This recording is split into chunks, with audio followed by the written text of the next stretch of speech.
যারা processed ultra processed food খাবে তাদের এই যে লিপিড অক্সিডেশন মানে হয়ে এই যে মোর রিঅ্যাক্টিভ অক্সিজেন স্পেসিস তৈরি হবে, তাদের মেমব্রেন স্টেবিলিটি কমে যাবে, কম্প্রোমাইজড হবে, যার ফলে যে কোনো জীবাণু তার সেলের মধ্যে ঢুকতে পারবে।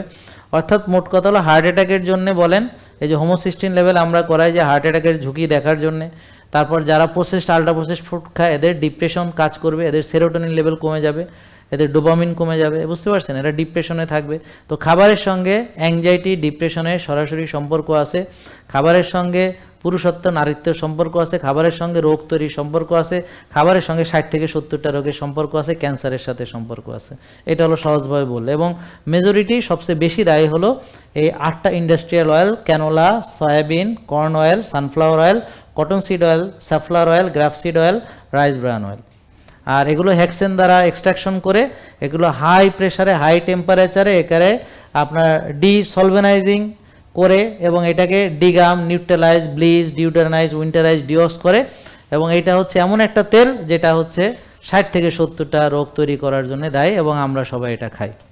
আমাদের কালাভুনা খুব প্রিয়, আমরা রোজা আসলে পেঁয়াজু বেগুনি সব ডুবো তেলে ভেজা খাই, আমরা মাংসরে কালাভুনা বানাইয়া খাই, আমরা ভালো বাজার থেকে ইলিশ মাছ আই না সয়াবিন তেলে ভাজ্যা এটারে পুড়াইয়া এটার সব পুষ্টিগুণ শেষ করিয়া তারপর খাই।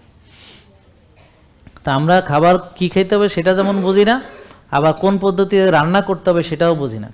তো যার ফলে আমাদের প্রবলেম হয়েছে। আর এই যে জিনিসটা দেখছেন সফট ড্রিঙ্কস, এটা কোনো সফট কিছু না আসলে। এইখানে দেখেন বেশিরভাগ এটার পিএইচ হলো 2.5, মানে সিরিয়াস অ্যাসিডিক। এটা কার্বনেটেড, কার্বন ডাইঅক্সাইড দেওয়া থাকে, এখানে প্রচুর পরিমাণে চিনি থাকে। ওই যে দেখলাম একজন মেয়ে এগুলো কোক বানানো শিখাইছে, তার মধ্যে চিনির শিরা, সব চিনি আর চিনি। তো এটা তো ভাই বুঝতে পারছেন। তারপর ক্যারামেল থাকে, আর্টিফিশিয়াল কালার থাকে, হ্যাঁ, সোডিয়াম বেনজয়েড থাকে, সোডিয়াম সাইট্রেট থাকে অ্যাসিড রেগুলেটর হিসাবে, তারপরে সোডিয়াম অক্টানাইল সাকসিনেট থাকে স্টেবিলাইজার হিসাবে, ফসফরিক অ্যাসিড যেটার কারণে যে দাঁতের ক্ষতি হয়, যে বাচ্চারা যে বেশি চকলেট এগুলো হাবিজাবি খায় এই যে এগুলোর জন্য। তো এগুলো আসলে মূলত obesity, diabetes, hypertension, delta duration এগুলোর জন্য দায়ী। আর যেটা ডায়েট কোক আছে সেটা হলো যে আসলে মূলত গাটের ভালো ব্যাকটেরিয়াকে আরও নষ্ট করে, এবং এটা একটা ফলস বডিতে রিয়াকশন করে যে মিষ্টি কিন্তু চিনি না, তাইলে এটা কি? তাই যে বিভিন্ন আর্টিফিশিয়াল সুগার অনেকে চার মধ্যে চুবাই খায়, অনেকে ক্যালোরি নাই বলে দেয়, আরও অনেক কিছু করে। এরা নিজের হাতে নিজেকে ধ্বংস করছে, নিজের টাকায়, নিজের টাকা খরচ করে। জেকে লাইফস্টাইল লিমিটেড, ওষুধ মুক্ত সুস্থ জীবন।